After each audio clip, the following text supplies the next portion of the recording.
It's time to gather together. Hi there, I'm Yelta, and I'll be buying the first round while we chat about Final Fantasy XIV. This is episode 228. Pull up a chair and join us. On the menu tonight, the Sage Job Icon design change. The Ultimate Final Fantasy XIV Cookbook arrives November 9th. The Moonfire Faire begins August 13th.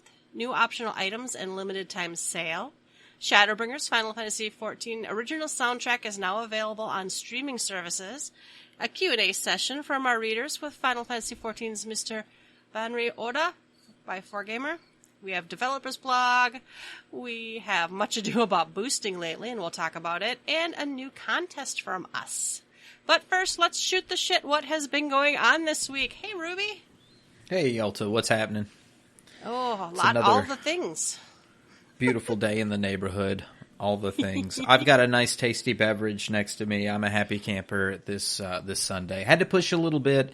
I've had some health issues. It's a running gag with Yelta and I. We've been on other podcasts about talking about health issues at the beginning of every podcast episode. But I have had some that have kind of had me push some of the responsibilities I've had for later in the weekend. But here we are. We're back. And I have been playing. It's been a pretty good couple of weeks. Played a little less this week than I had the previous week. I think on last episode we had talked about running E9S, and we were going to do a second attempt because baby Rubicon was sad about not getting his accessories. So we went back, and all the gang was there, and we ran the 3-4 strat again and got some other person that tried to hijack the raid again, but we booted them pretty quick. Found an 8th person that was like, let's do it, and away we went. So we ran that, I think, a solid 3 extra times to make sure everybody got their book. I think we had a bumpy start, but it smoothed out near the end. But I really think we saw like at least a tiles or beyond on our first attempt. So it wasn't. We had people terrible. That were new again. You know, we had people who hadn't come with us last time, so it wasn't like we cleared every week. And absolutely. When we started, it was like Yelta cleared it once before.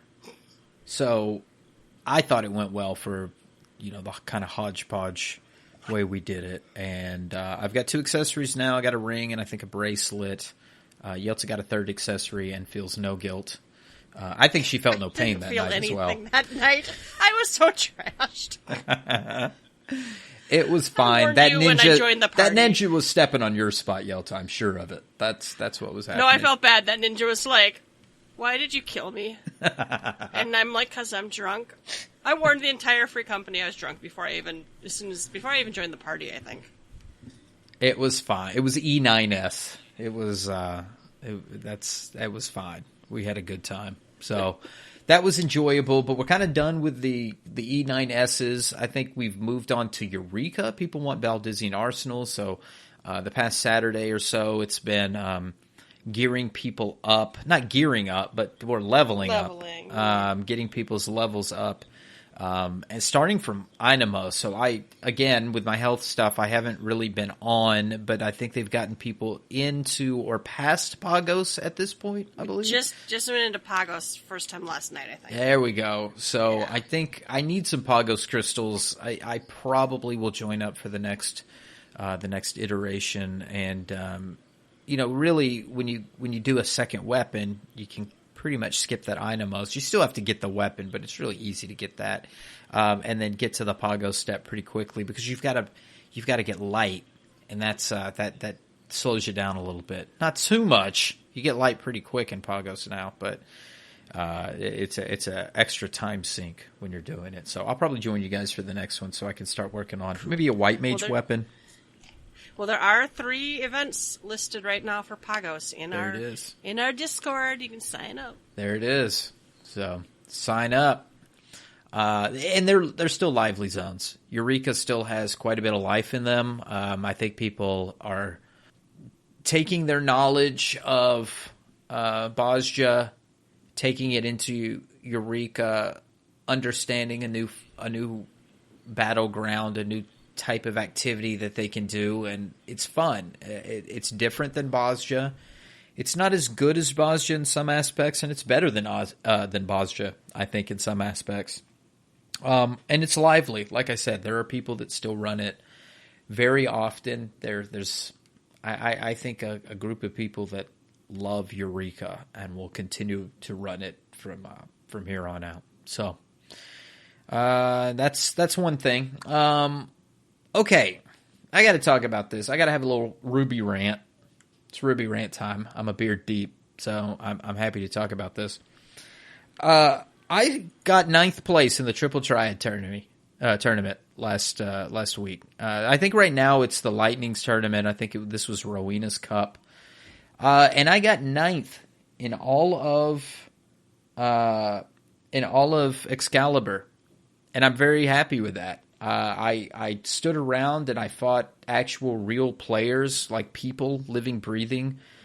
I've been blue and triple tried in this game for a really long time, and I did not realize that there was an NPC you could talk to and have it queued for you to play another person. I thought you had to talk to another person to queue up with them.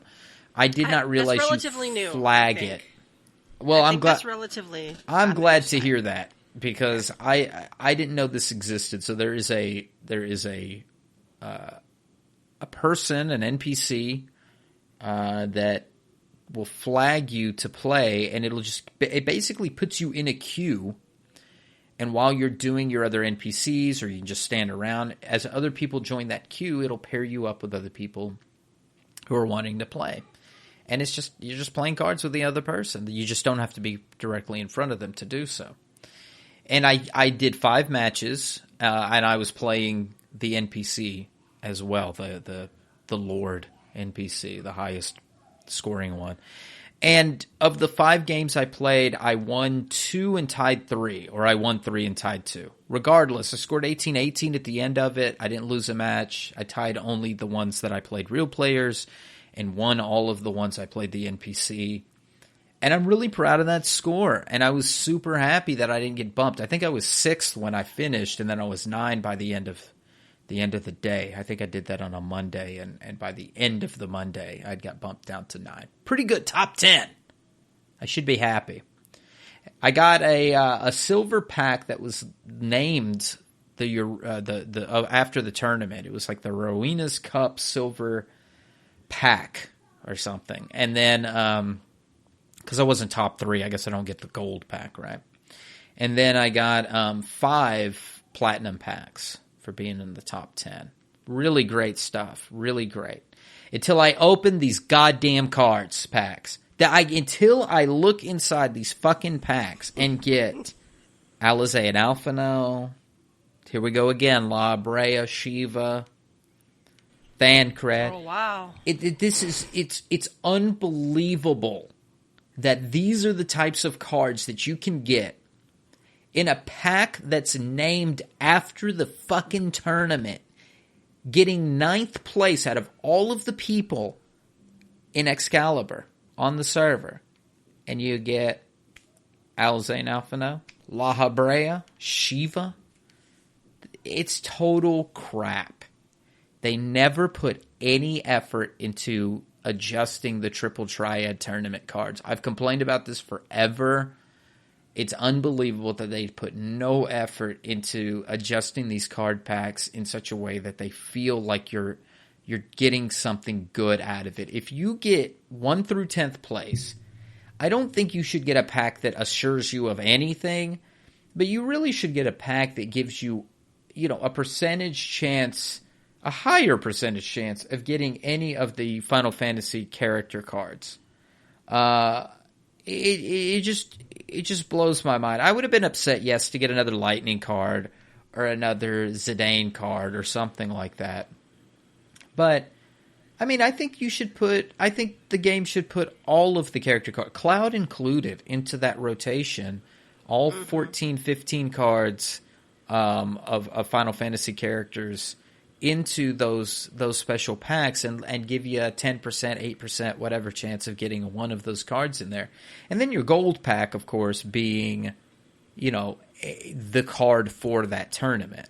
I had the card for the Rowena tournament. I don't recall which one it is. I have Lightning, and I have whatever the other one is other than Cecil and Furion, but it just makes no sense to me. Tidus. I guess it was Tidus.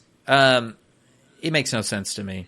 Fix this shit, Yoshida. You don't care. This is probably the end of Triple Triad because, not for me, but since they gave us that mount, I don't know if they're going to continue to add Triple Triad cards. They clarified that's having all the cards for now. Okay, that's fair enough. They actually did. Fair enough. I think they could do a lot more with Triple Triad. I hope they do. I think this is a good step in the right direction, having the tournaments and all this other stuff, open tournaments and ways to queue. But you got to fix these rewards, Yoshida. You got to make it in such a way that people want to do this content. Anyway, happy to get 9th place. I'll do it again. It was a lot of fun. It's a lot of fun kicking people's ass in Triple Triad. There was one match that I had, my hands were a little shaking because it was a chaos rule, and I got this guy, and I managed to get him cornered in a way. He too was playing the Squall card, and I know that if you play Squall, you got to play left to right, top down. And I got him in such a way I was spiraling from the top left over, and I pinned him where he had to use the Squall card in the bottom right, and that had to feel shitty, because then I took him from behind, giggity, and won that match. So it's a good time. I really love Triple Triad. I just really wish I could get more out of it. Anyway, I'll stop crying. Stop crying about Triple Triad. Make It Rain. That's the last thing I did. I did the Make It Rain stuff. The first couple of times I did it, because I did it twice.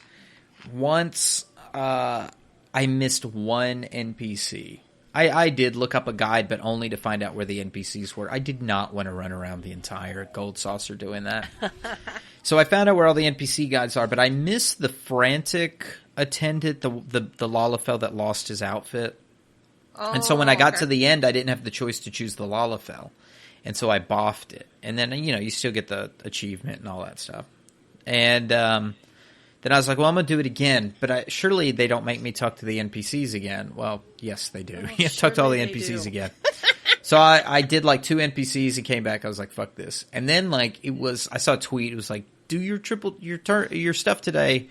It's the last day before the event ends. I was like, I guess I'll do it again to find out who the real culprit was. So I did it again and got the Lala and yada yada, and it still wasn't anything great. I mean, I'd already gotten all the achievements, but I just felt the need to see the end where Godbert comes out and everybody sings Kumbaya and, whatever. So it was a good event. It's better than some. It was worse than others, but it was okay. And I probably will never use that emote. It makes that weird noise, that noise. I wish it didn't have the little cloud over the head. I don't know why I like the looks on the characters' faces for the 3 different ones we have now from that. But I don't really like the little cloud, and the little sound effect's weird. I'm like, can I just have an emote? Do I have to have a cartoon? Yeah, for sure. I hope everybody liked Make It Rain. I think it's a good event. It seems odd that it's just a once a year sort of thing. I think it could be something they could do maybe twice a year, especially because the rewards aren't that great, in my opinion. I don't think it's too great. Yeah. Just to put on like a little buff partially through the year to say like here's another way to get some MGP. And I don't think anything that was bought in there is all that great. I mean, I guess everybody wants. I mean, the whole fucking event was about like get the horn so you can get the Sabotender mount or whatever, and like big deal. I don't know. Maybe I'm past all the whining about mounts. I don't think everybody else is past whining about mounts. We'll talk about that when we get to the new mount that came out this week. But it wasn't a big deal to me. So I hope everybody enjoys Make It Rain. I think it was. I think it's a good event for what it is. I feel like we always push real hard for Make It Rain, like within our free company, about like making all the stuff and all of that. And it's just about getting MGP. So I hope other people do, because me personally, I don't get a lot out of it. I've bought my cloud cards, I've bought my mounts before, so I hope other people are taking advantage of it and find a lot of enjoyment out of the Make It Rain campaign. But I had a fun week. Go ahead. I know it was a good one to make sure you have some MGP banked, because when they redo the 15 crossover, right, don't we need some MGP for that? Mm-hmm. Isn't that how you get the car? That is a good point to make. That I hope people had some foresight to save up their 200K, I believe, MGP. I think it was. To buy the 15 mount when that comes in. I mean, you still got time to play games and do stuff, but you're not getting that extra bonus. That's gone. And I still suggest to people to do your squadrons and get your 15% MGPs, your 15% experience, yada yada. Get all you can out of those squadrons. I think it's a resource that few people use, and it gives you just a lot of good on the back end. Well, and that's one of those things that's like for half an hour a week, let's say, you can probably do your squadrons. You can go and do what entries in the challenge log give you MGP that interest you. I mean, you can actually get a lot of MGP just for very little effort. Yep. Yes, indeed. And that's everything that I did in the past couple of weeks. It's been a good time, but I will pass it over to you, Yelta. Tell us what you've been up to. I did make it rain. I don't think I did it through twice. I don't think I ever went back, and I did talk to the Lalafell, but I never picked the right ending, and I didn't care. So it was okay. I'm glad we have events. It just wasn't. I don't know. I think the last time they did a murder mystery one or whatever, it was more interesting. I didn't find this one as interesting for some reason, but that just might be me. I also did Moonfire Faire. Well, I did Moonfire Faire on an alt. I haven't done it on my main yet. It's all right. I guess it's okay. I did level all my trusts to 80, and oh my god, is that fast now? Oh yeah.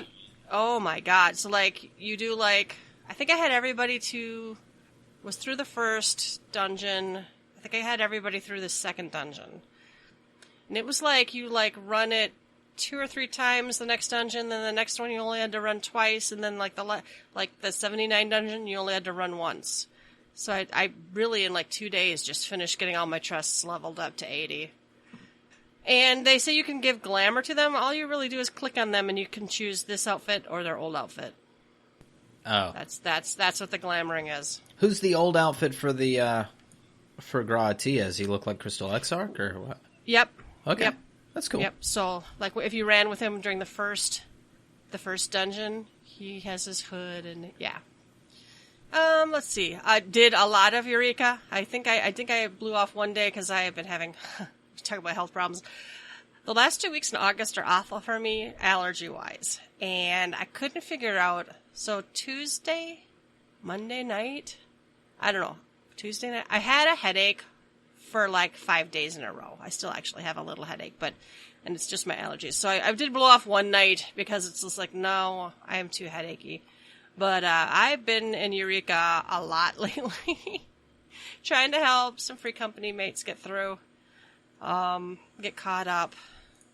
Because we do want to do some Baldician Arsenal. I really want the mount and the minion. That you know me, and yes. I like doing content. Well, that mount is everything. To be quite honest, I mean it's just beautiful there. So there's that pull into Eureka. People are wanting it.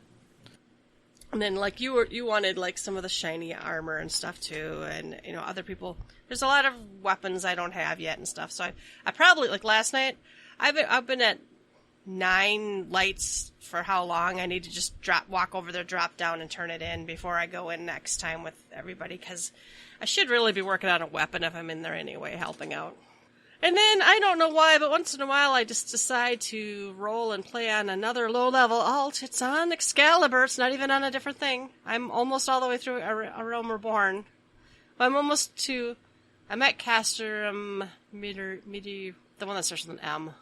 One of the 2 no cutscene castrums, the first one. I just have to queue up and do the last 2 things. It's just fun for me. I don't know why.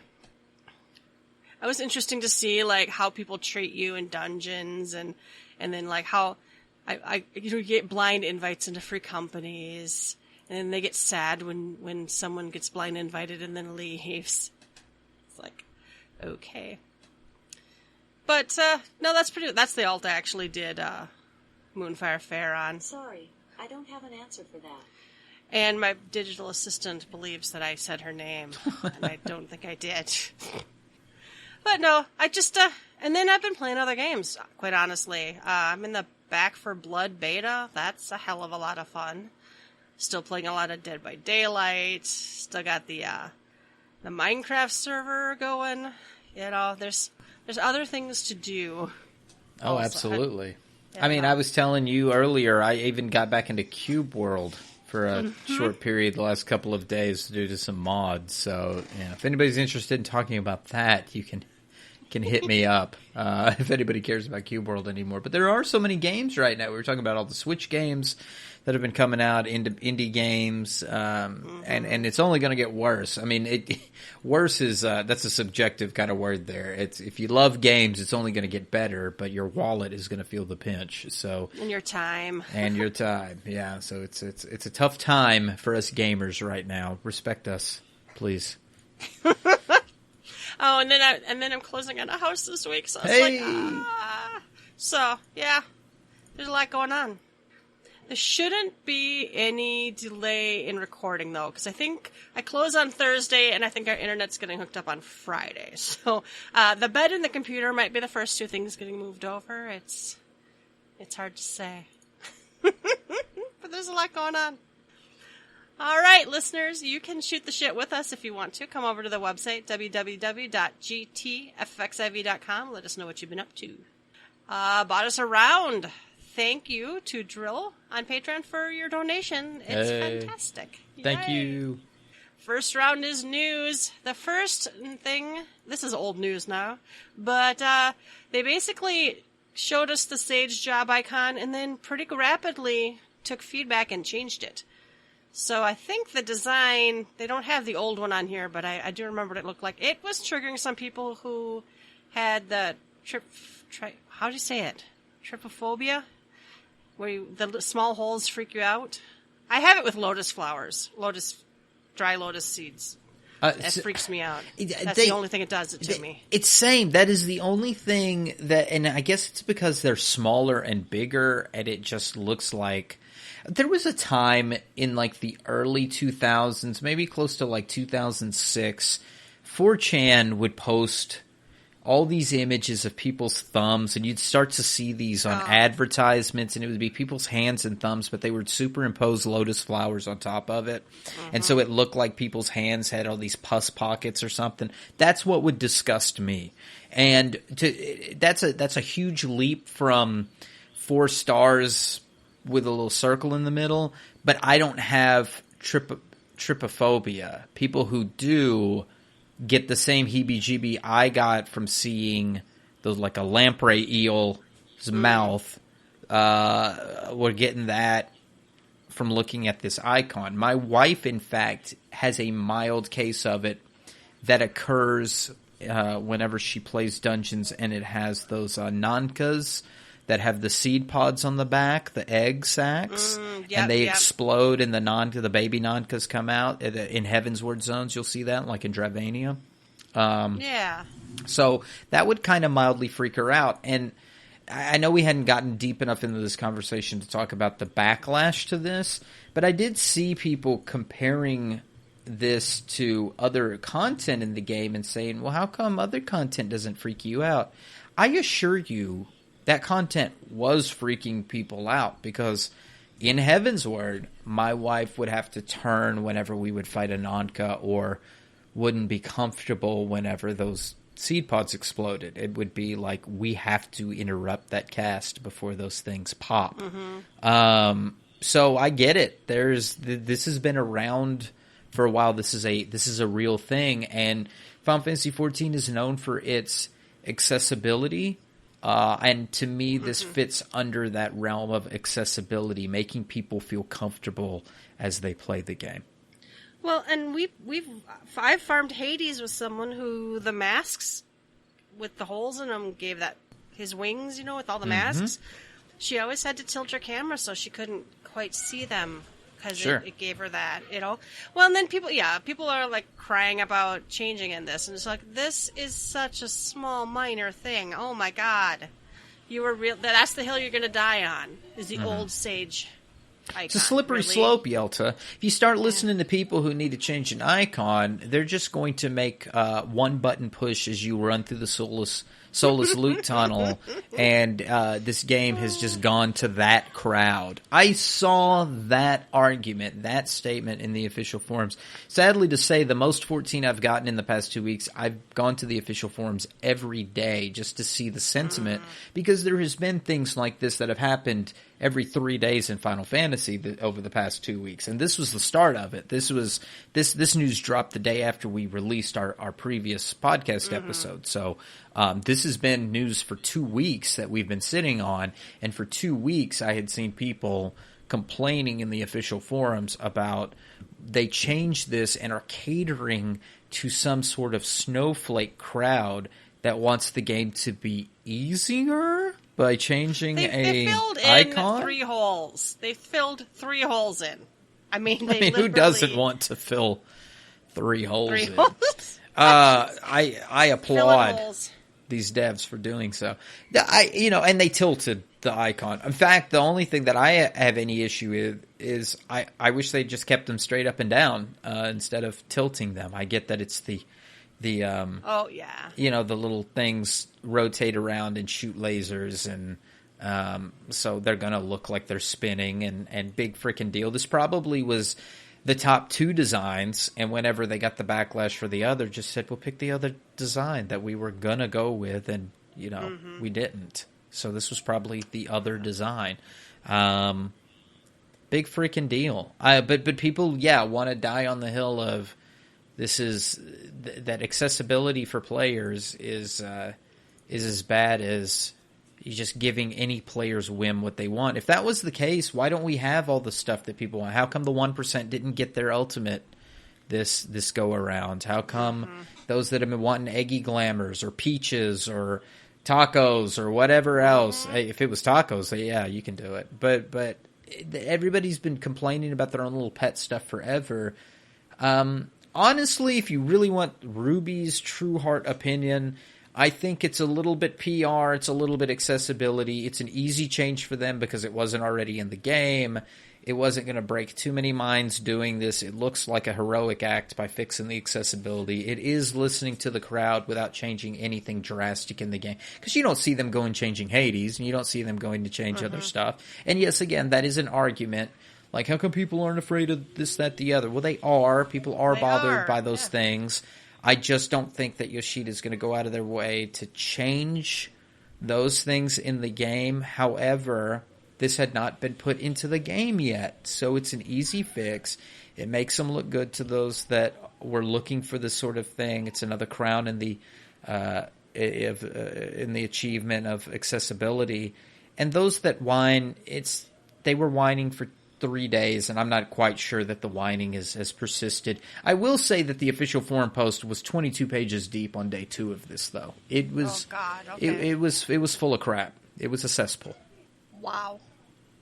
All right, and then more delicious news, the Ultimate Final Fantasy XIV Cookbook arrives November 9th. I woke up to this one morning, and I'm like, when my husband got home from work, he's like, I said, hey, look at this. He's like, I beat you to it. And I'm like, no, you didn't. I'm like, this just came out. No, apparently he had already pre-ordered it. Oh, wow, nice. Send me some recipes. We should get this ourselves. I think this would be a really cute thing to have. And there's been people forever that have done little recipes and stuff or tried to mimic. When the sandwich basket came out, and everybody was trying to emulate the Crystal Exarch sandwiches. And he still does this thing. The Drunken Moogle would make drinks based on Final Fantasy games and had Final Fantasy XIV drinks. Shout out Drunken Moogle. So this has been going on for a while, but an official cookbook. How interesting! Right, a new recipe. So he's it's going to be available on November 9th. So that's cool. Looks like there's all sorts of recipes. They claim they're going to be easy to follow instructions. So it's awesome. Yoshi P is writing the foreword. It's perfect for every home cook. So it looks like it's a real cookbook, not just like a game thing. It'll be interesting, and I'm looking forward to just the cuteness of it too. Oh yeah, absolutely. Yeah. Oh, and GameStop has an exclusive with a different cover. Oh, ooh! Might have to stop by GameStop if I can find one that's open in my area. I feel like they keep closing them. Yeah. Yeah, they got the coffee biscuits in the little promo video here. Of course, everybody's gaga over the coffee biscuits. Pretty neat. And there may be some people who, maybe there's some Eorzeans, some gamers out there that aren't comfortable with their cooking skills. If these are quite easy recipes and, it's something that you like, this may get you into cooking. Learn a new skill. Well, and new recipes, my husband's a pretty good cook. New recipes are always welcome. And this just makes it kind of fun. Rolling berry cheesecake. Cheesecake. I love it. Nice. I do like me some cheesecake. Me too. So yeah, so look forward to Yelta and Ulf maybe trying some recipes. Where do you get rolling berries?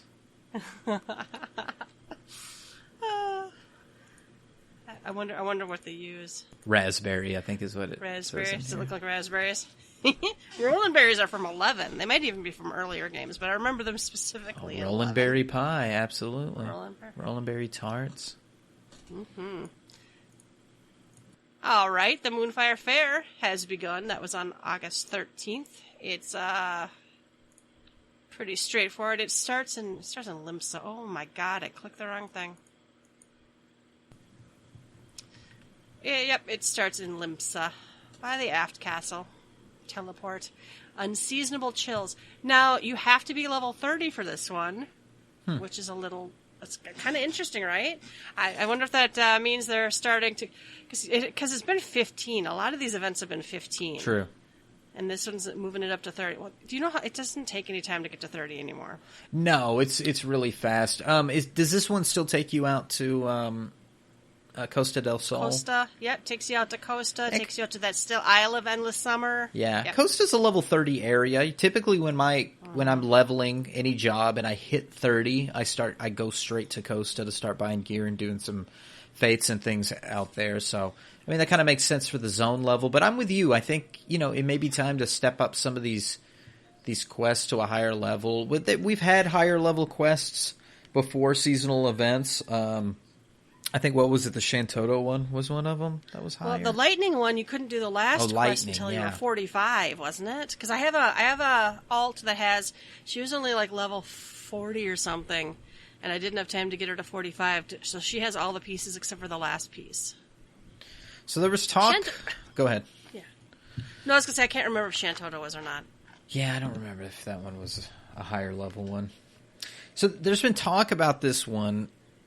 mainly because of the mount being a polar bear for a summer event. And I saw a lot of people seeming this was kind of odd. But I haven't done the event. Does this fit the event? Does it make sense? There's a lore-appropriate reason that is explained during the event. It's not rocket surgery. People are dumb.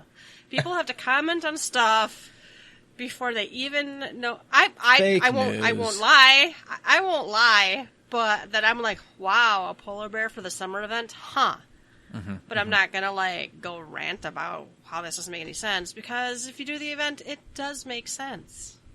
Go to the event. Shut up. I didn't notice. I mean, it does seem weird, but... I didn't notice in this poster that Chloe had the dog on it, the one that looks like Amaric on her head. The one that gives you the faux hollows. NPC. Oh, it's in the little picture. The banner at the top. That's cute. Well, good. I'm glad it's lore appropriate. I'm glad people are, off of their soapbox or their Twitter account. The hint is in the art. Okay, the hint is in the art of why we might have cold things. Oh, you ever had a snow cone on a hot day, Yelta? It might be a reason why you need some ice. No, we don't get those here. Oh. No, we do. It's just ice 24/7 up there in Minnesota. Minnesota. No, it was a cute event, short and sweet, and, pretty much there was a lot of people making giant mount towers and pyramids and squares. I saw a tweet someone made, like, they lined them all up and made, like, it looked like a mecca. Okay. Mm-hmm. Skybear returns. I've heard that. All right, new optional items and limited time sale. We have a new optional item. We have been theorizing and guessing in Nofika's Bosom where the Cruise Chaser mount is going to come from. I was hoping, I'm not going to lie, I was hoping it would be an in-game earnable thing. Maybe something from, turning in an item to the, what's his name? He's the guy you turn in ruby items for to get things. He's like the enthusiast, the mecha enthusiast or whatever. Mm-hmm. I can't know remember. What you're talking about. So I was really hoping that it would be something in-game, but it's not. It's a Mog Station item. It's a $30 Mog Station item, two-person mount. Okay, granted, it's awesome. I do wish it was rolled out in-game, but they've broken me at this point, and it's just like they will be rolling out all the $30 mounts. I'm sorry, go ahead. Well, we saw this image early on, and everybody and their mom were speculating where this would come from. We just started running out of places for this to come out of. There was just not that many more places left that we could pull them out of. And I think it started coming down to we might have to look at it coming from the Mog Station, the cash shop. Yeah. And then there is Moonfire Faire sale. It's a lot of a couple of the emotes, a couple of the outfits from previous years. The sale's from August 13th to August 27th. Well, that's good. Yeah. Okay, back on this mount. Back to the drama. Back to the drama, because there was a lot of drama around this. I'm trying to find the post I made. I made a discussion on Facebook, because on the Facebook, it was getting wild, and this is me just being bored at work. I peruse the Facebook, the Twitter handles, the official forums. I'm always looking for news. I'm always looking for stuff that's out there to see what to talk about. And there was just a lot of complaining about this mount being from the cash shop. And I get that people complain about the cash shop a lot. I think it's a fun, easy bandwagon to get on. Yelta and I have complained about it, before, about so much stuff being sold into the cash shop. And I think we've kind of just given up on complaining about it. We know that there's nothing game breaking. I think when we did complain about it, it was very, very early on. And it was when the possibility could have been that there were game breaking things. There was a possibility that there were game breaking things that could have come to the cash shop, and it never happened. That never occurred. Right. There's no real in-game advantage to having any of these things. Not at all. So we put down our pitchfork and torch, and it's been pretty hunky dory, I think, on the cash shop. But people have looked at this cash shop in several ways, and the fact that the mount came out of the cash shop really got people's jimmies rustled. So I tweeted this on the Facebook, or I posted this on the Facebook. And I said, any argument here is a losing one.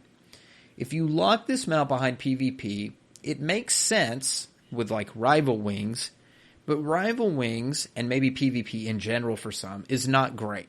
And people will complain that they had to PvP for this mount. PvP already has a lot of glamour and mounts locked behind it, especially like the Feast with those very rare things. So people would already complain that PvP has so much locked behind it and that they have to PvP for something, okay?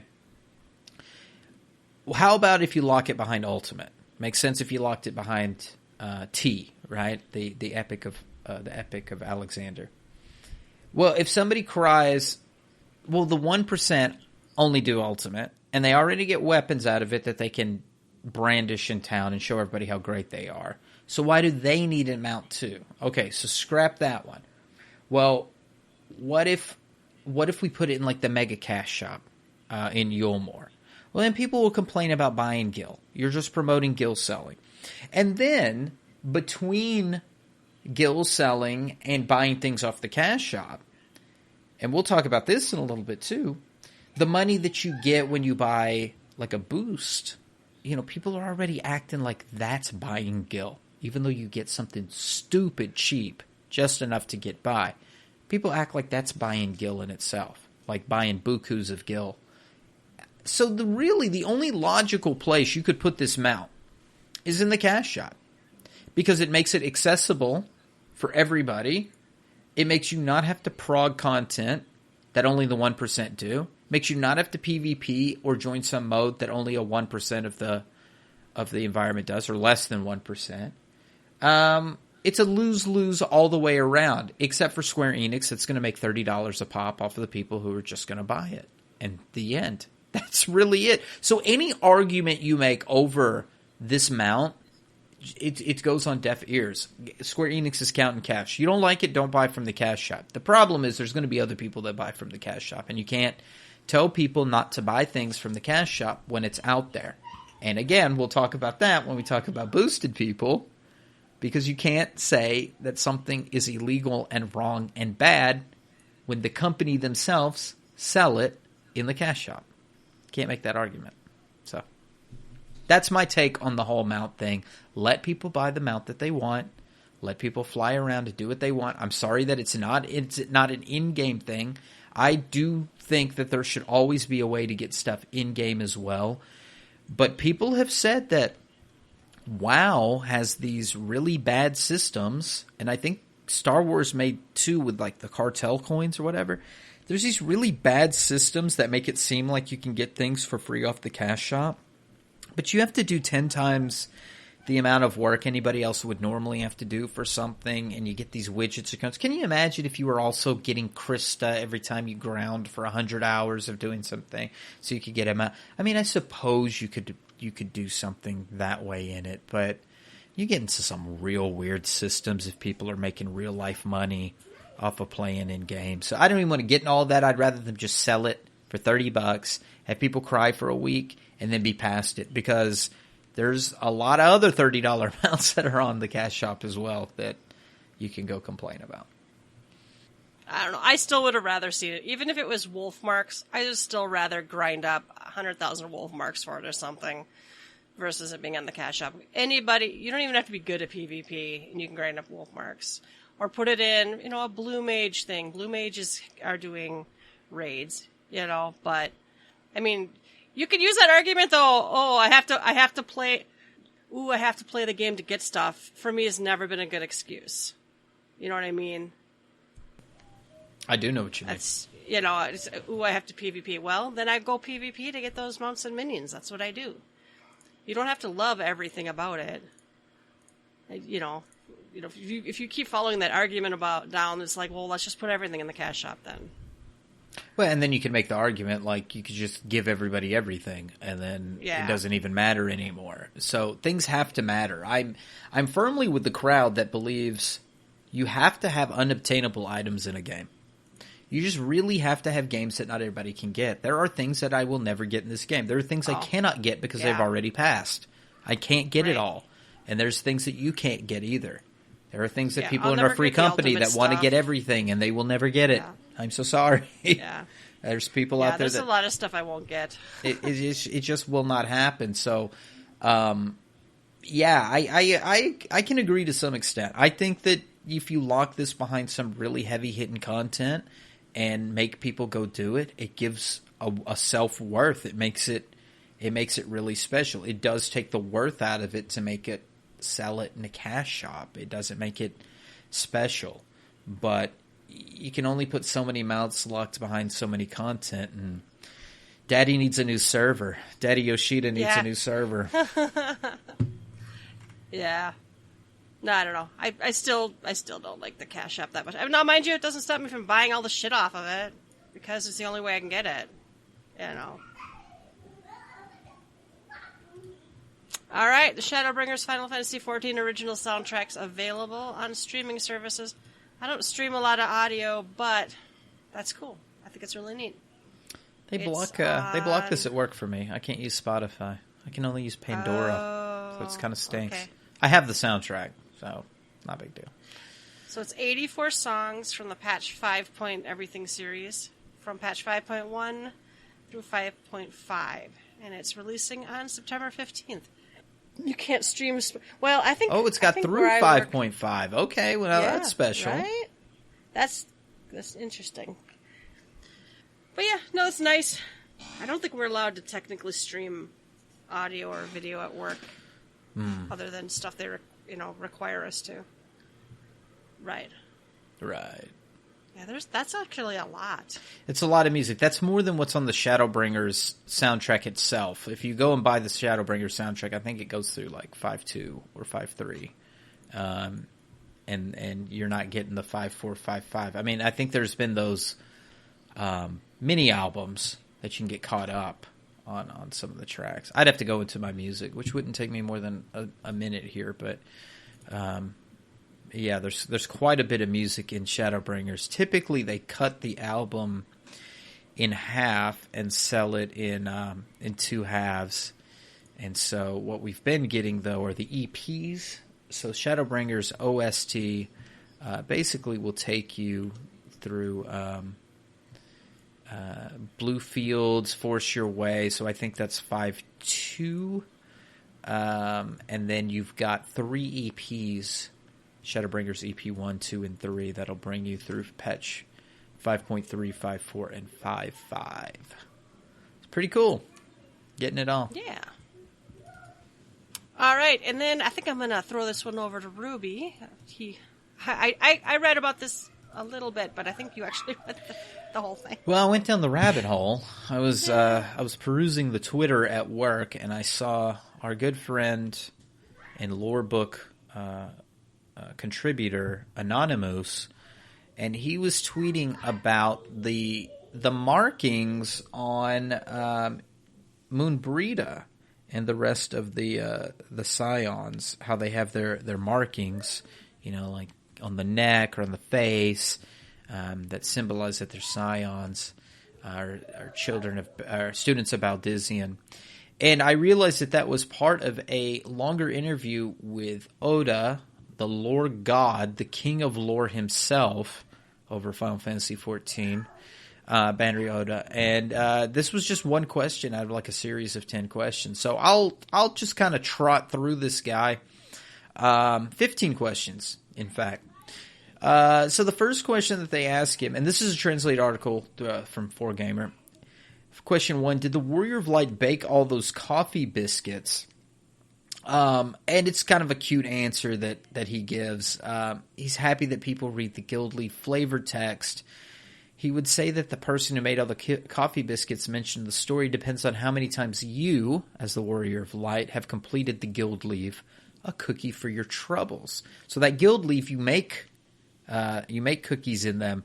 And so he gave a silly example of, like, if you've only done the leaf once, like they sniff the biscuits and that's kind of the deal. And if you've done it 10 times, like somebody just eats all your biscuits and buries their face in it, like Cookie Monster. But if you do it 100 times, you've done enough for a whole storefront, and Reen and Gaia and Ishtola have even eaten them. So it's just kind of a fantasy little answer to make you feel good. Again, like with the cooking stuff, people's RP, their headcanon, their lore, people get really deep into the cooking. Like, how did I, as the Warrior of Light, contribute to all the wonderful things in the world?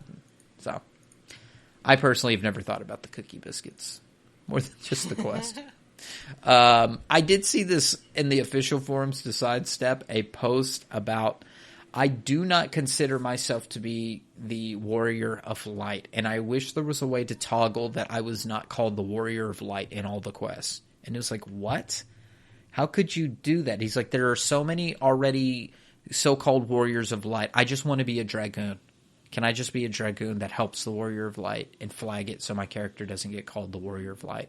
It's like, who the hell would be the person in the story? That's the central driving thought for this entire game. How does that even work, dude? It's like, I'm so egotistical, I don't even want to be the Warrior of Light. Make a separate sidekick. He's like, everybody else is the Warrior of Light. I want to be so special. I want to be a nobody character that you singly write a story around. Okay. All right, dude. Wow. Okay. Yeah. Let's just rewrite the game for you. If you want that lore, just log off. Okay. Or play a different game, I guess. I don't know.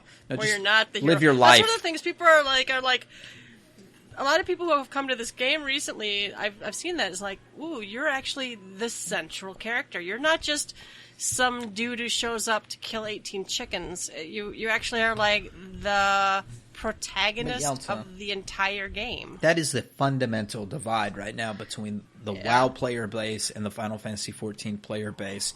The fundamental divide, which I don't think there necessarily is one, but if you look at two polarizing sides, it's a group of people who look at 14 and go, here is my space to enjoy this lore and to be absorbed in the story. And there's been a flood of people who don't care about lore coming into this game. And they have every right to not care about the story. The game is written I don't care. as a story-based JRPG, but if people want to play if somebody wants to play Final Fantasy VII and just continually hit the X button and just, I don't care what Cloud says, I don't care what Aerith says, I don't care what Barrett says, just get me through this crap. I heard there was a cool battle at the end with a one-winged angel. Who am I to say that they didn't play the game? Anyway, that's we'll talk about that when we talk about boosting. Okay, what's important for you, Oda-san, when creating a story? What's the most important thing for creating for Oda? Pragmatically speaking, he says he takes the story's medium into consideration, and through that lens, takes a hard look at its intended audience and its purpose. 14 is a game, which means that the story itself is not the final product. Various elements like character models, backgrounds, animations, music, so on, are necessary to bring the story to life, but they also have to be mindful of whether the story and all related elements can be realized within their game's design and schedule. They have to synchronize everything with the player's game experience. So it's more than just telling a big story, but with all the other pieces that flow with it and the constraints to really get that story across. He mentions, when you play as a healer, your story should have to do around healing in some way. So they have to make that fit into the storyline. As well as I'm sidestepping here too, but the lore around, hey, healers, don't just heal. You should DPS too. Fitting that shit in there too, within the lore, which makes sense. I also thought it was kind of cute. They talked about the squid that they make Estinian eat because he's got this affinity for the squid or whatever. Hey, bring me back some squid from the east. They actually just shrunk down a Kraken model and squeezed it in. So there's cute ways that they can get around these limitations by taking existing models and using it for lore purposes. So pretty neat. Inspiration or references. What are your references? Do you use the Bible or myths or classics? And he says all of them. He referenced A Song of Ice and Fire twice. I guess that's the good book from Game of Thrones. Is that the first one, I think? He references a lot of, he uses Tactics Ogre in his stuff, or the Roses. Yes, the Bible, of course. Just anything that he can get his hands on doing that. But I think he also mentioned something about his wife gave him some inspiration, or people ask him to read certain things, and that's how he gets inspiration for finding new things for the story. So, pretty neat. Where is the current Count Zamel? We get to see Terrason de Zamel in the game, but I've yet to meet the current Count, or have I not found him yet? He says that's, I think it's coming. They're working on it may have something to do with the construction of Ishgard. I feel like that's one of those stay tuned sort of things.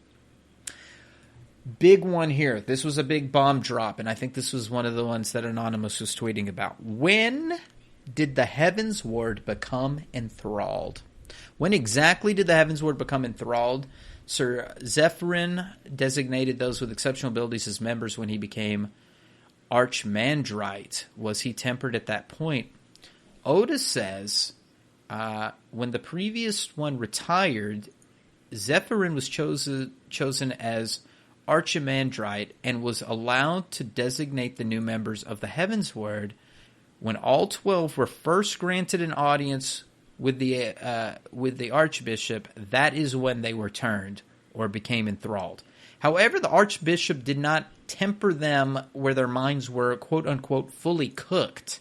He only kept them at a quote-unquote rare state so they wouldn't be mindless. So they weren't puppets that did nothing but repeat words of worship, but nevertheless ensured that they would obey the Archbishop's orders and never betray him, which is different than what primals like Ifrit do to their thralled. Isn't that interesting? That's actually really interesting. It's different, yeah. Yeah. That was a different feel, and a lot of people have had that debate. When were the Heaven's Word enthralled? Because they seem to have their faculties, right? They weren't like, oh, Archbishop, we love you. Okay, another lore bomb. Why do the Archons have marks in different places? I'd like to know more about the mark of the Archons. I've noticed that the Archons bear the mark in a variety of places, like on their neck or cheek, forehead. Is there a rank within the Archons or something that dictates where the mark goes? Why is Urianger the only one on his face, like Louisoix and Matoya? Oda says there are two designs for the Archon's crest, the official and a simplified. Let's take a look at Moonbrita. The mark on her leg is official. The one on her neck is simplified. Each Archon can choose whether they'd like to bear one or both, as well as where to put it. Seems like a bold choice for Urianger to have it on his face, but what he really wanted was to have it on his forehead like his respected mentor, Mike Tyson. I'm sorry, Louisoix.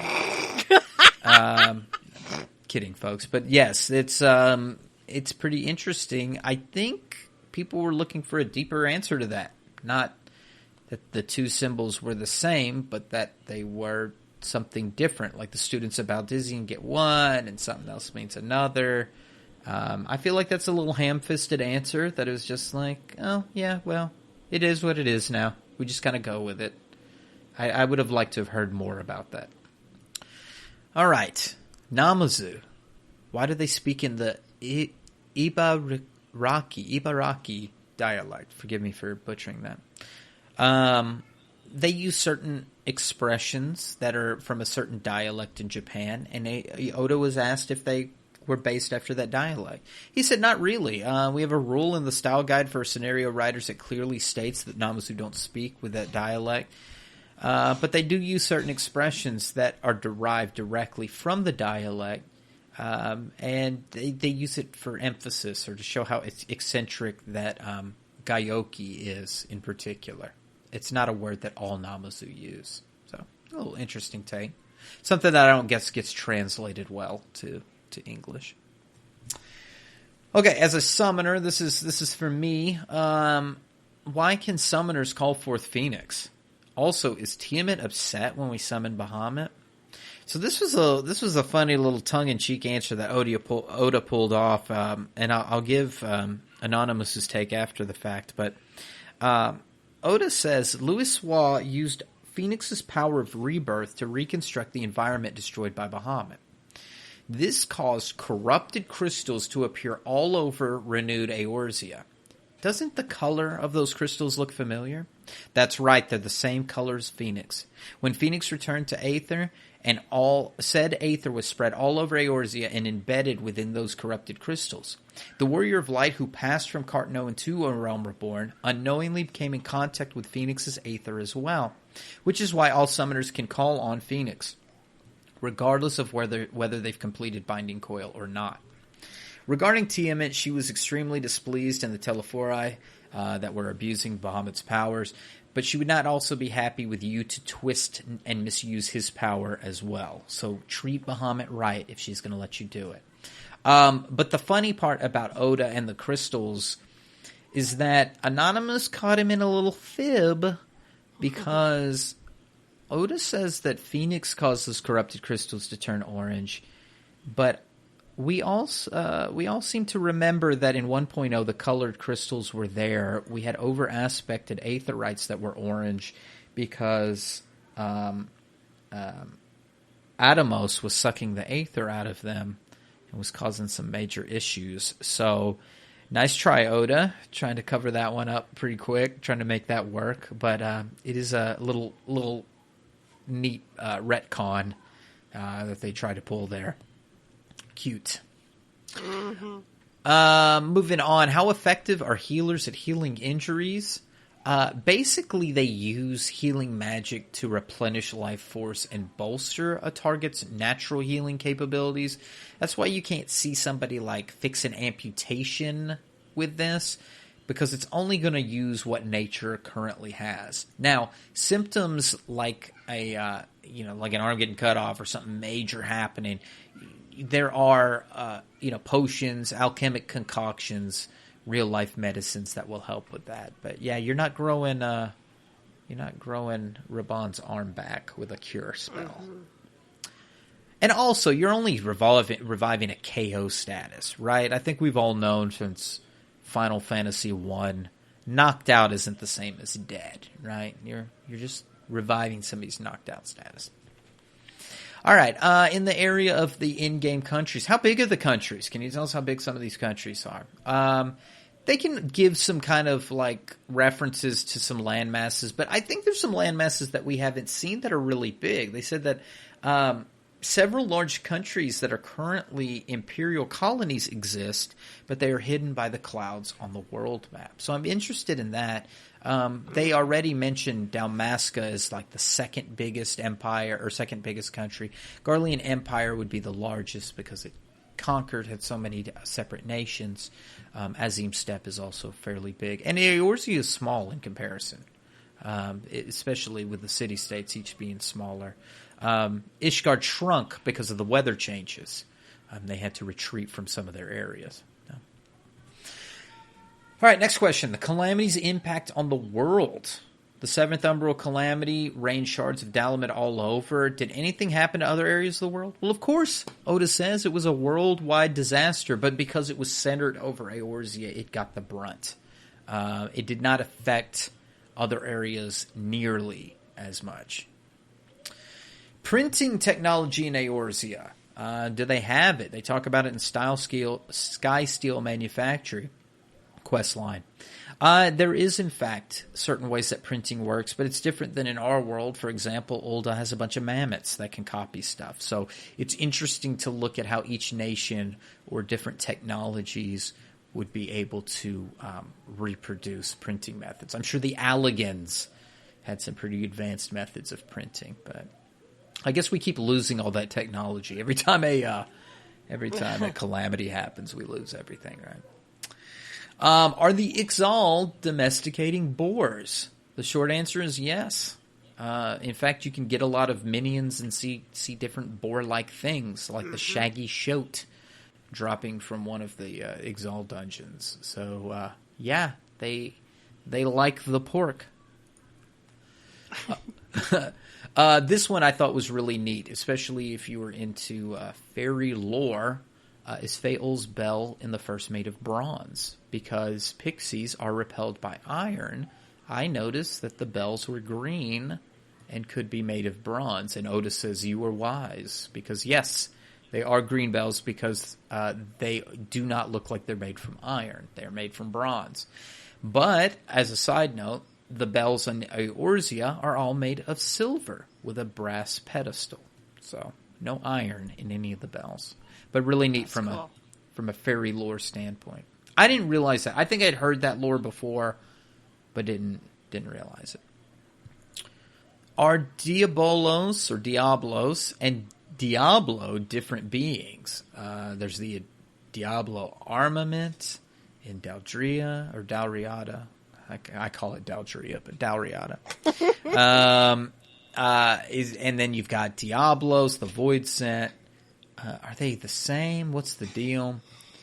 Oda says you can assume that they are the same type of Void Scent. The name is written differently in different contexts because different civilizations said summon them. So the Maki called it Diablos, the Allagan called it Diablo. So yeah, they're pulling power from the 13th, from the Void. It is technically the same, just different way to say it. So there you go.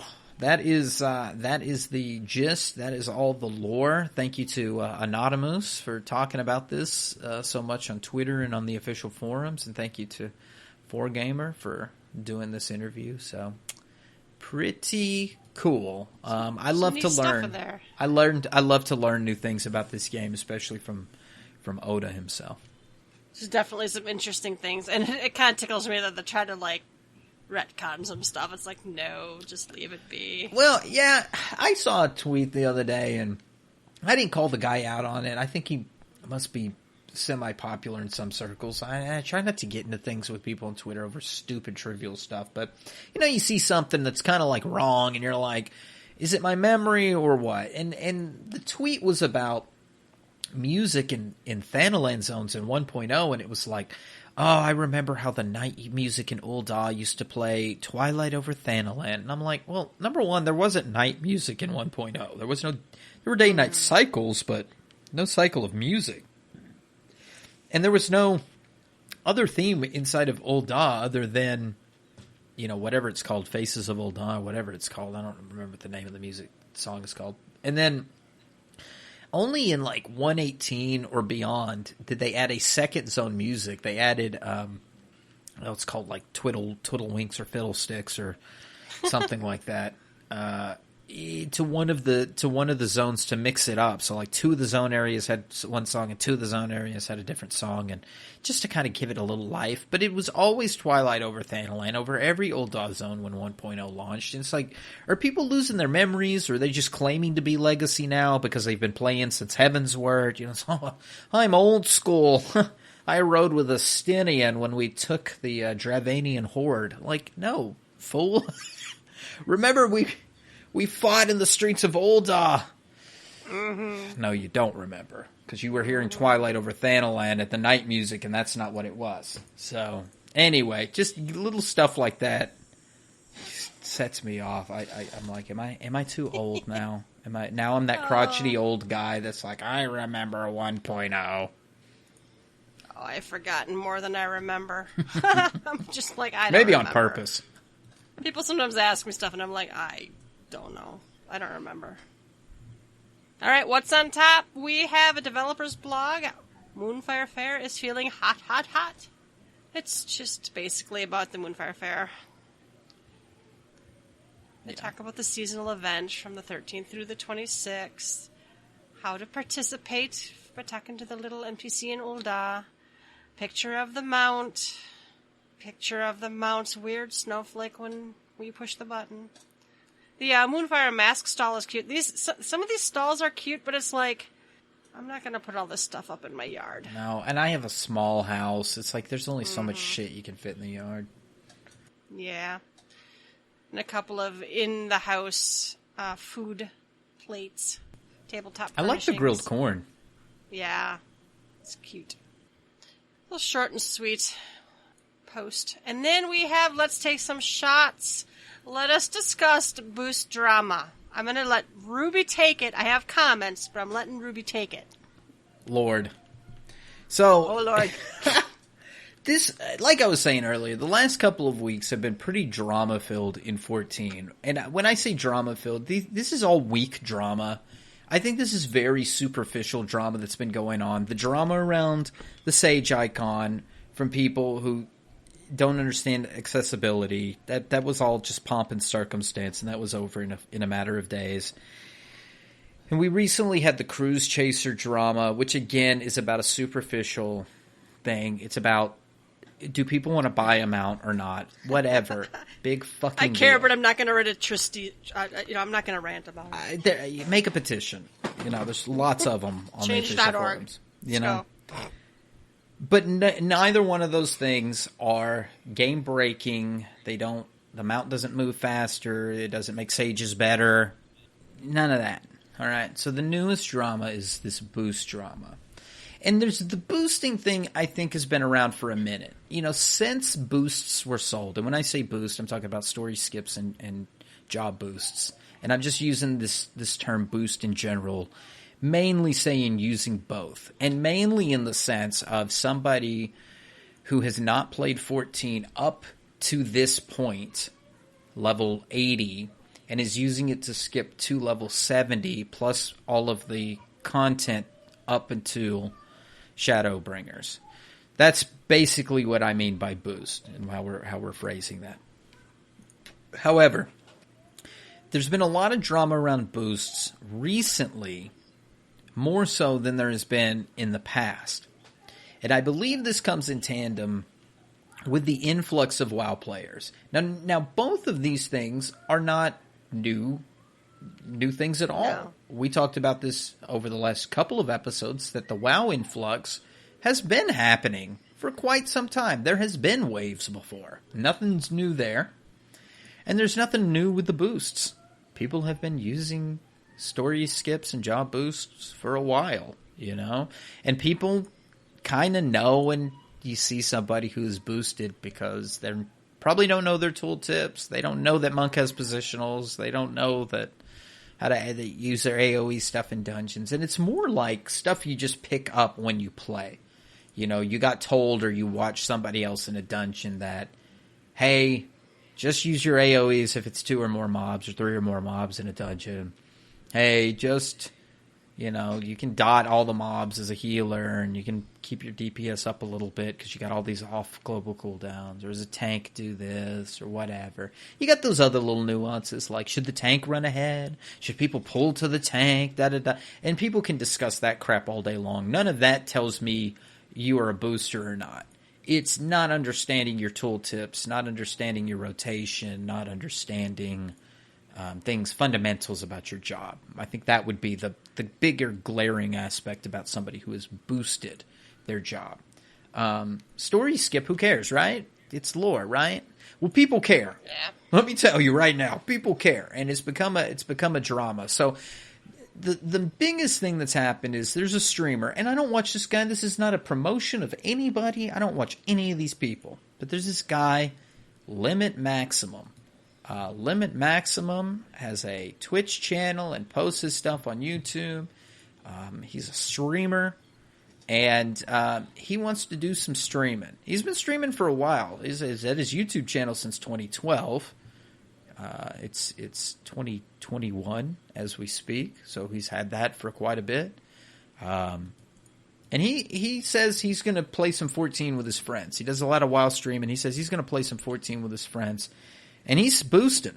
He ain't doing any of the story crap. He's not leveling a job. He's going to boost. And people don't like this.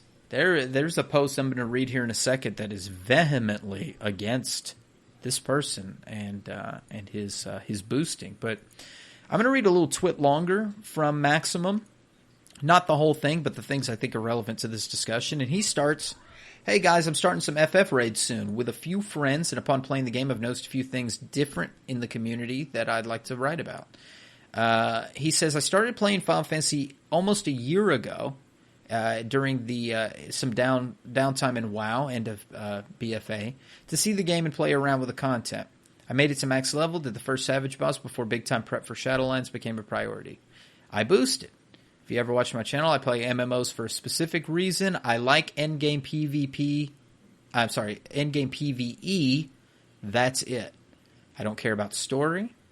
We literally just killed Sylvanas on Mythic. This is WoW content. Just killed Sylvanas, and the only thing I know about her is that she snapped in half, made the Shadowlands, and she fucked up a tree.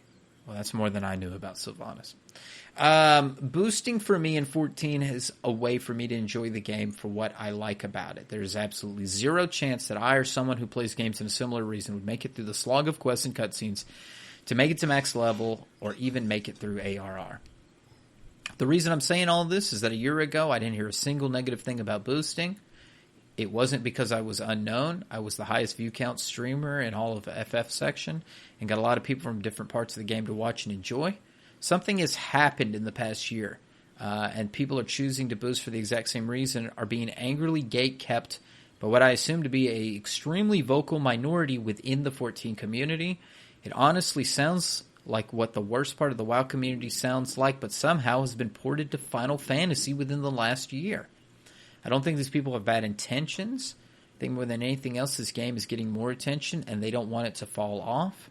They want these new players and streamers to fall in love with the game the same way they did. The story.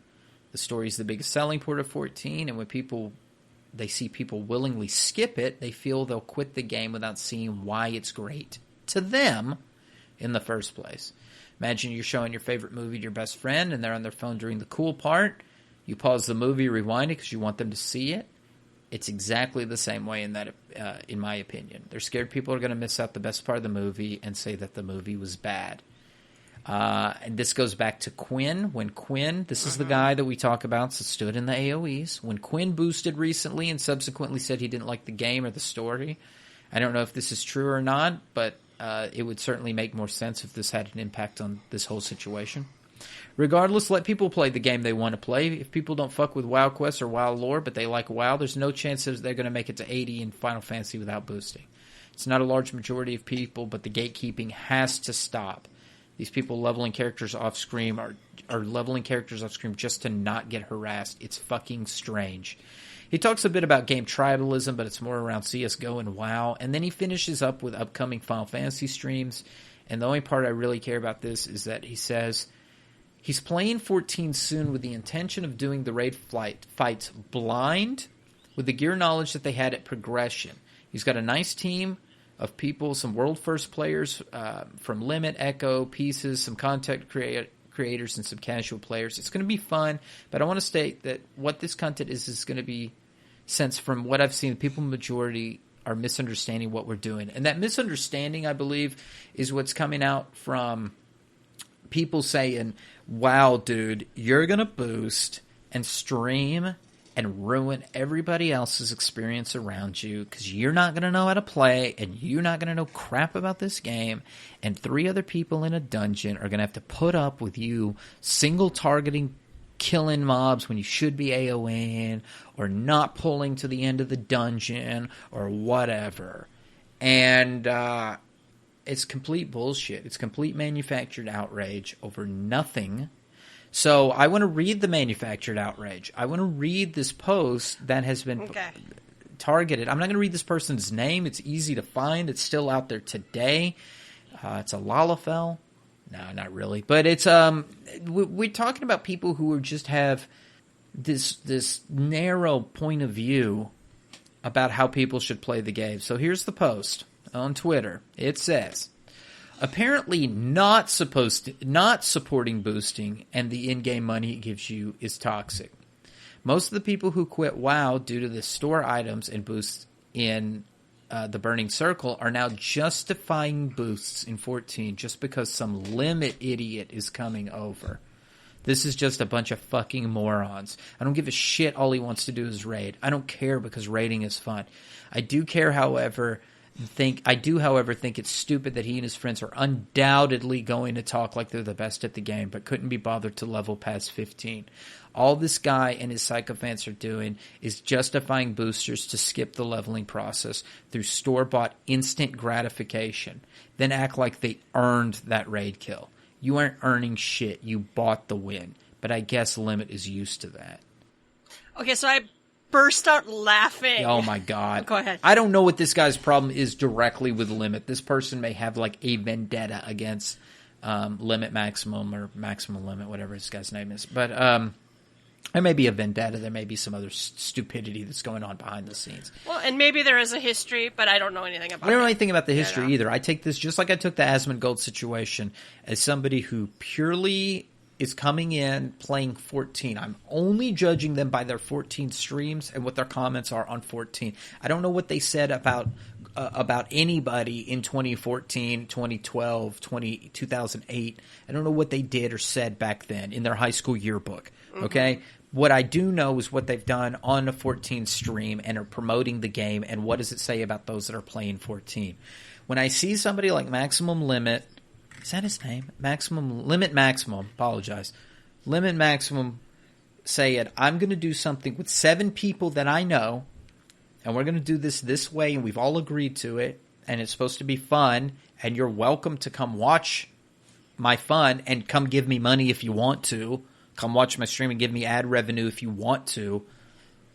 That's his fucking right. That's his prerogative to do that.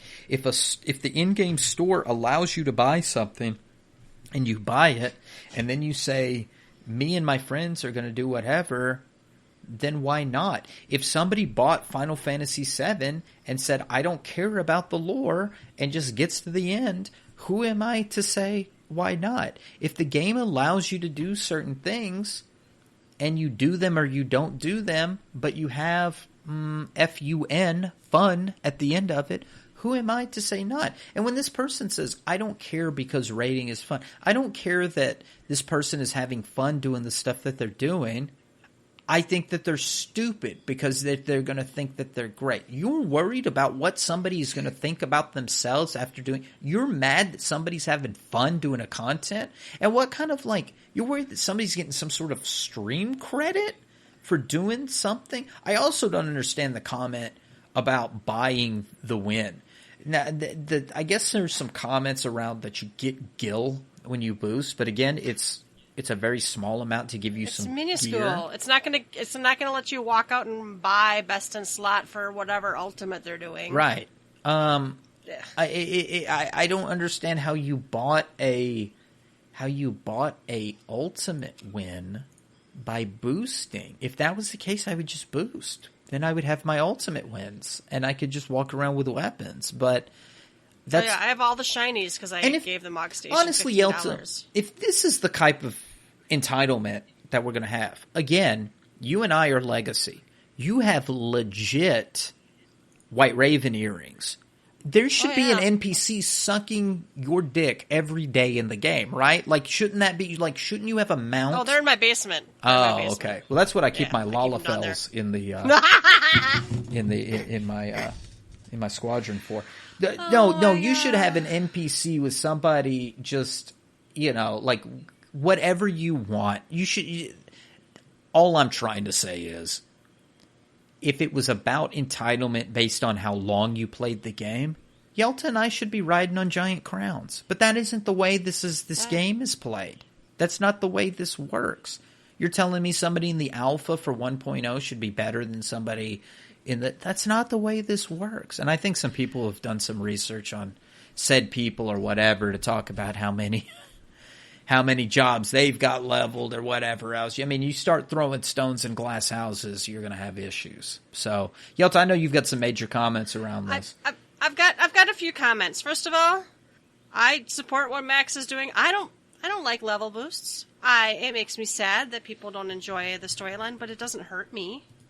Right? Start with number one. This is a JRPG story, and stick to the MSQ and work your way through and learn all your abilities and buttons, and learn to raid with other people.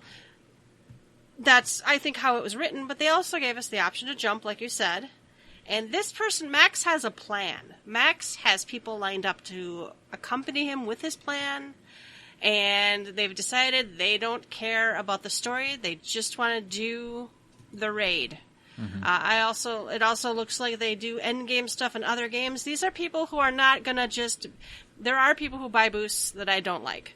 They boost, they jump into a dungeon, and they get you all killed. I have been there. And I've also had where I've been in there and they've admitted to buying their account from someone. These people are garbage people, but that's not what Max is doing.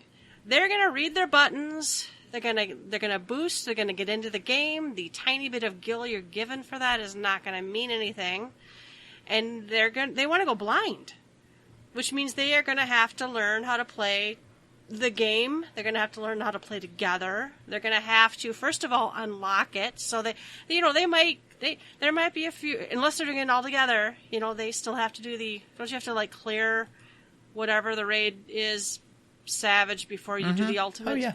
Yeah, so they're going to have to do all that, but they're doing it together first of all. Or even if they weren't, if this was a solo person and they put up their PF and got people to join it, they're going in blind, and then they get consent from other people that they're going in blind, even if you bought a boost or not. I don't know.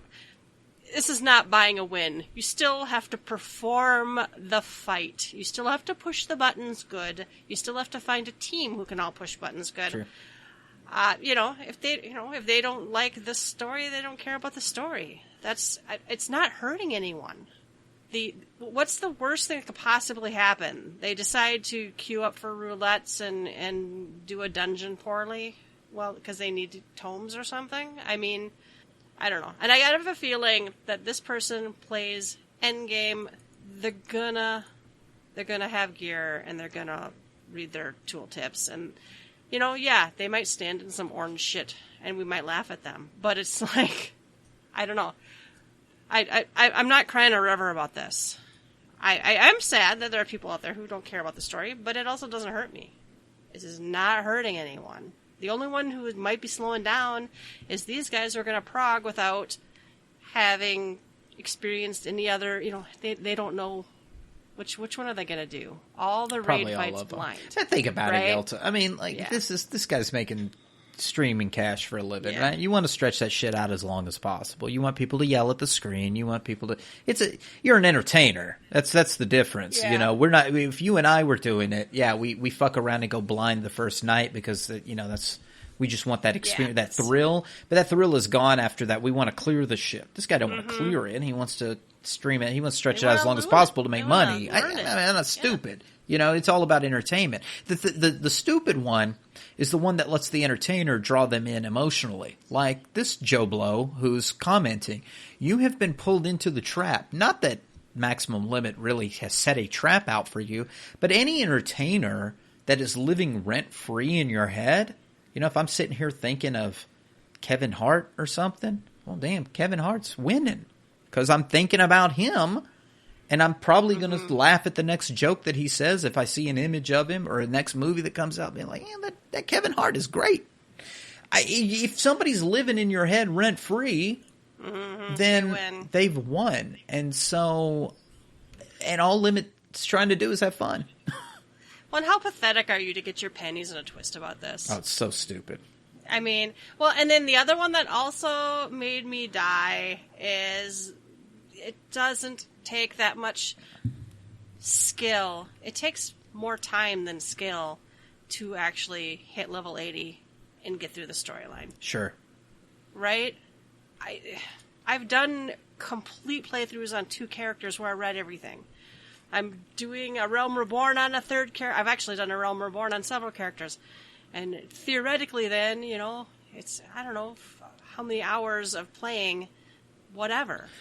And this is not hurting anything. This individual is not going into dungeons messing up anybody else's run. If there's anybody out there that's boosting and messing up other people's runs, I do get I give some sympathy for that because I've seen some comments. Even Zenos has had a really great rebuttal to this. You should watch this video. It's funny. It's a little crass, but if you like that kind of humor. If you're listening to this podcast, you probably do like Zenos' humor. So go watch that video.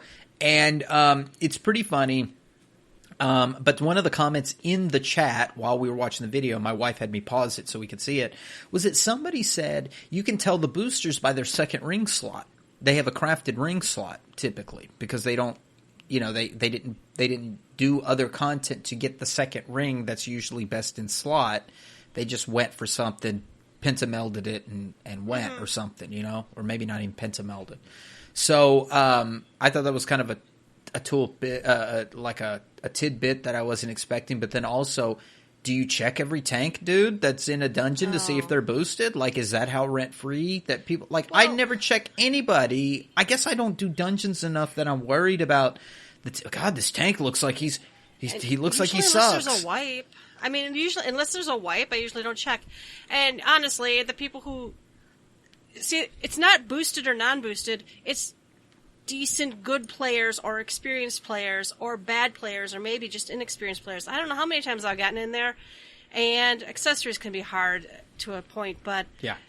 Because I'm doing it again where it's like there's no belt till 8. There's no... But by the time you're in a dungeon, there's usually something. But there's you can get to 50 and not have gotten a good second ring upgrade. I mean, that's not even... absolutely. Till 50, it's the ring... The accessory situation is... It's gonzo, kind of garbage. Yeah, it's terrible. So there's a lot. How many times have I gotten into somewhere and the tank has no accessories? Lots, and these are not people who boosted. These are people who just either didn't care or didn't know. You should try to, find that leave quest that'll give you a ring, or buy one off of the market board, or buy one off an NPC, or do a quest that gives you one. That it's good players and bad players, or experienced players and inexperienced players. It's not always good or bad. But it's like, this Max's plan is fine. And they're experienced MMOers, and they're going consensually to do this content together.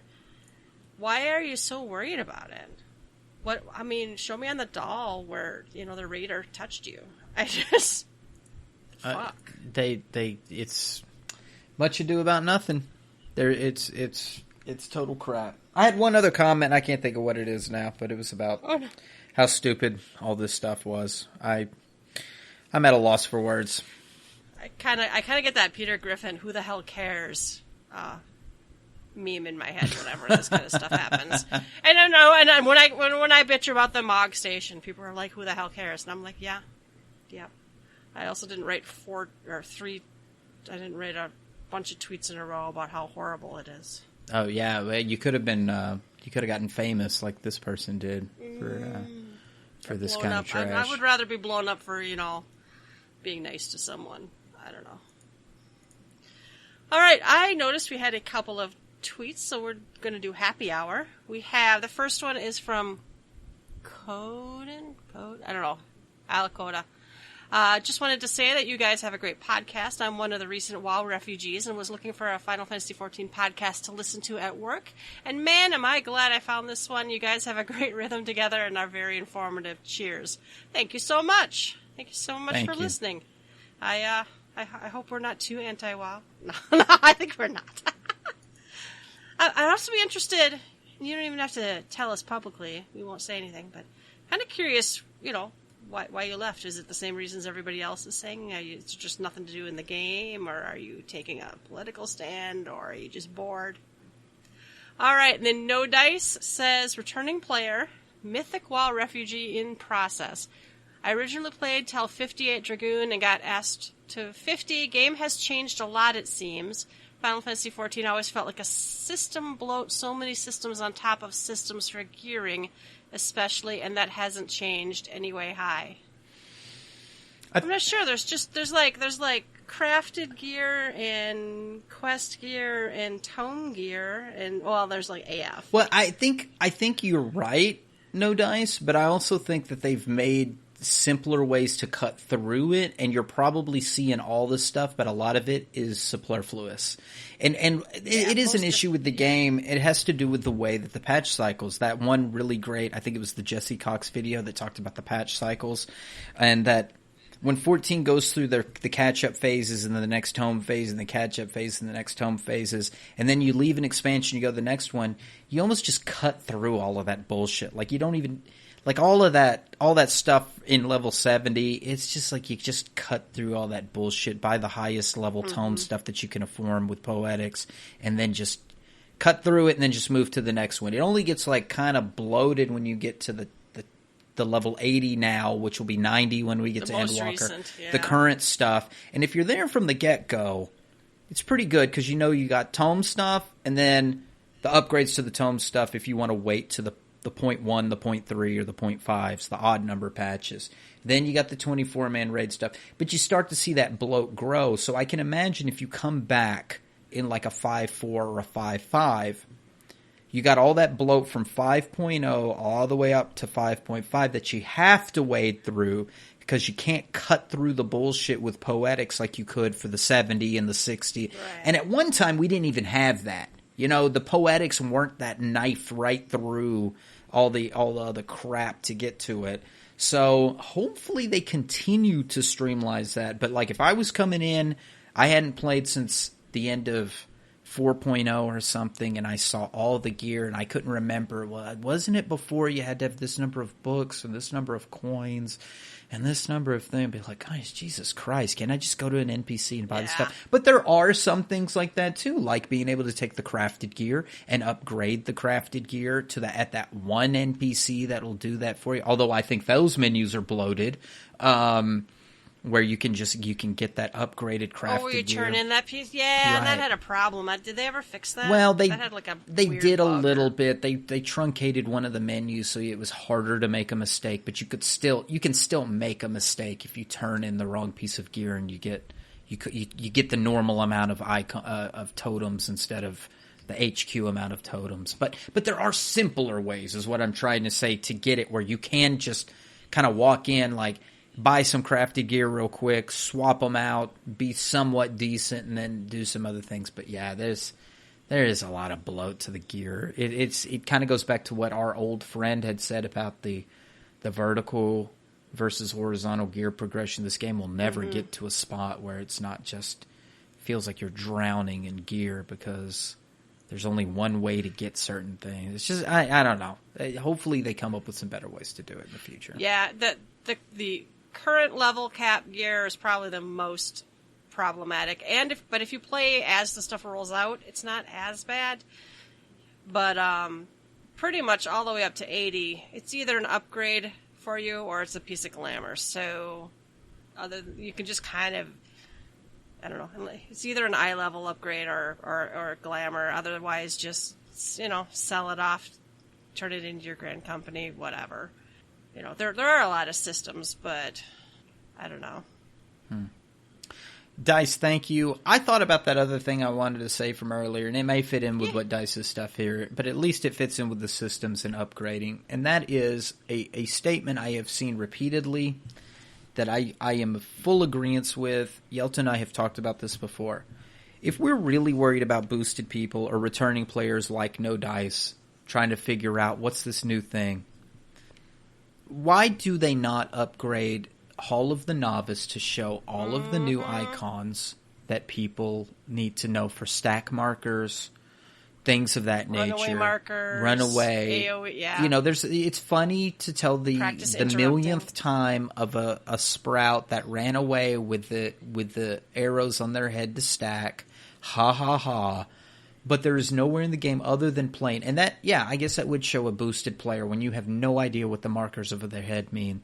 I guess that could tell somebody who's boosted when you're level 80 and you run away from the group. But Hall of the Novice really has that spot that you can get those accessories that, they're kind of sucky and that gear kind of sucks. But, man, I love using that gear up until at least level 30 and for all of my other jobs. And ring I use a lot. I use that one ring pretty much all the time. You could probably wear that ring for a long, long time. And I think there's some cool stuff that they could do with that. Hell, they could make that gear where it actually would be decent. Like maybe they could make the gear in there where the stats work for you up until level 40 or 50 and they'll adjust with you or something to make people want to do it, but then add the stack markers, Doritos, and all the other kind of things that you're going to see in other content. And really give people that opportunity to learn something. We've talked about a Hall of the Intermediate. I don't know that they would ever do anything like that now, but that would be the one addition that I think could help people, returning players, new players, boosters as well, to understand what the markers and things really mean. But that's it. That's the comment. And then go back and fix the ones that are still wrong. Like, what's that Heaven's Word dungeon that the markers are the opposite of... the one marker is actually a runaway marker. It's so stupid. If they need to go back, and I wish they would go back and make them all the same. All right, thank you everyone who tweets and emails and comments on the website. We really appreciate it. Last call. We're having a contest. It's the Gather Together Sweet Dream contest. Take a screenshot. We're back to screenshots, guys. Take a screenshot of your character with something sweet. Send it to us on Twitter at GTFFXIV with the hashtag GTSweetDream.